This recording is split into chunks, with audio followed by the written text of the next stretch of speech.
विजय मेळाव्यामध्ये उद्धव ठाकरेंनी भाजपवर टीकेची झोड उठवलेली आहे।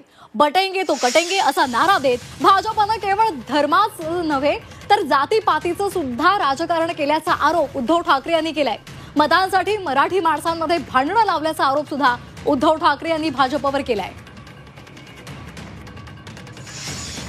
गेल्या विधानसभेत त्यांनी जे काही केलं, बटेंगे तो कटेंगे,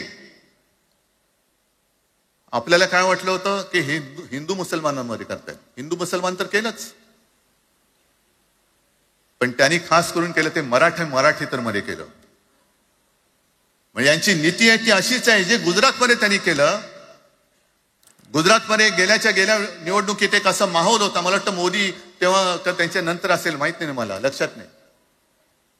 वातावरण असं पेटलं होतं गुजरातमध्ये की बस आता पटेल यांना आपटेल।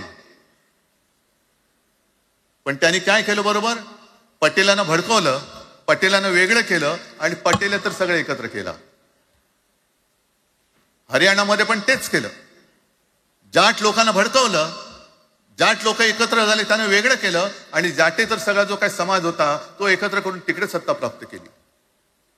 महाराष्ट्रामध्ये तेच केलं, मराठ्यांना उचकवलं आणि मराठी तर सगळा एकत्र केला। बटेंगे तो कटेंगे ही भीती त्यांच्यामध्ये निर्माण केली की बघा ते एकत्र झालेत, तुम्ही जर का फुटलात तर ते तुमच्या डोक्यावर बसतील। झाले एकत्र, मराठी माणूस मराठी माणसाची भांडला आणि दिल्लीचे गुलाम आपल्या डोक्यावरती राज्य करायला लागले।